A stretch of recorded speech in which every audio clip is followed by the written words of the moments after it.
What's up, guys? You know who it is. It's your boy Kenny with JDM Muscle, and we're front of a 350Z. It's not mine, it is the girlfriend's, but she is going to let me make a video on changing out the Serpentine belt on a 2004 350Z with the DE, not the high rev motor. So she did pick up a Daco belt. I do believe she got it from Advance Auto. That's where we get most of our parts. They just seem to always have them in stock, and we always get some discounts.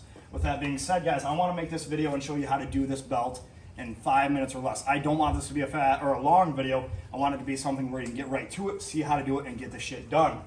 We only have 2 tools for the day, guys. It's going to be extremely easy because there's actually only 2 things we're actually going to loosen and then retighten back up. First one's going to be a 14 millimeter. Second one is going to be a 12 millimeter. This is all we need. The first thing I do have ramps built. She'll show you right here. They're actually for my drift car, but it's pretty easy. I pull right up onto them. I jack the car up a little bit more. That way we can get underneath. Just laying underneath the car is going to be a lot easier on this because I'm going to show you in a second the 2 things that we loosen to be able to pull that Serpentine belt off, to be able to put the new one back on. There is only one way to route this. If you guys take your belt off, I hope that you can figure out how to put it back on. Otherwise, you can watch this video. So let's get under the car and get started. Guys, so from looking underneath the car, you can see where we're located. We have filter right here, alternator right here, this center spot right here, this little idler pulley. This is what we're going to be working on. First, this nut right here is a 14 mil. We are going to twist that loose. Do not take the bolt all the way off. Don't take it all the way off. Loosen it so it's loose. Looking in the same area, you see this right here. This is a 12 millimeter. This we are going to loosen, and this is going to actually release this a little bit to take tension off of this belt.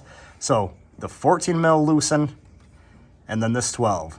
And then we can slide the belt off the alternator and off the rest. All right, guys, we're on the 14. Just like that, I broke it loose. Of course, off camera, I cranked it with my hand a little tighter. It's hard to hold the camera into it, but that is now loose, just like that. Then from here, we can see the 12. And let's just loosen that guy up too. You can already see that just with my hand, that pulley is starting to move. So we're gonna loosen a little bit more until the belt continues to get looser and looser. All right, guys, so now top view of the motor, 3.5 V6 VQ. Heading down, you can see in the center that idler pulley. Now that it's loose, we're just gonna take some fingers and slide it off.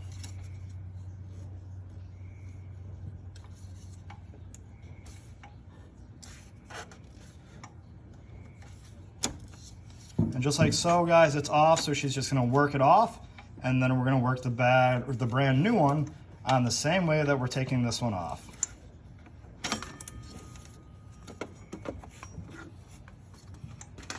And just like that, guys, the belt is off, so we're gonna work the new one. All right, guys, so back at the bottom view, this bolt, I did have to basically loosen the whole way. Once I got it on, I made sure to put the belt on the big sides first because I knew that would be hardest. And then weasel it around the top and then put it over. And then at the bottom, I kept working it and slowly spinning this a little bit at a time.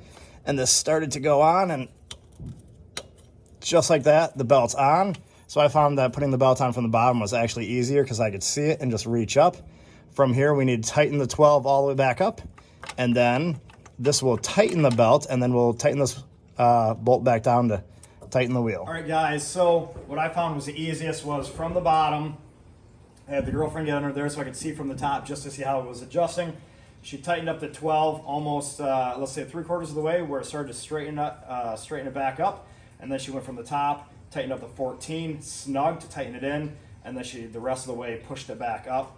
So twist the 12 mil about 3/4 of the way back in, not until it's all the way tight. Tighten the 14 up from the front, and then finish up the 12 from the bottom. The belt is on and tight, so from here it's just firing, which I know everything's gonna sit right, because we did it. And I hope this video was quick enough for you guys to just get right to the point, fast forward to the part that you wanted to see, and get the hell out of the video so you don't have to hear my intro and my outro. So this was on a 2004 350Z. It was pretty easy, like I said, apart from Advance Auto. Otherwise, guys, I hope you liked this video. Subscribe, hit the like button, and peace out until next time.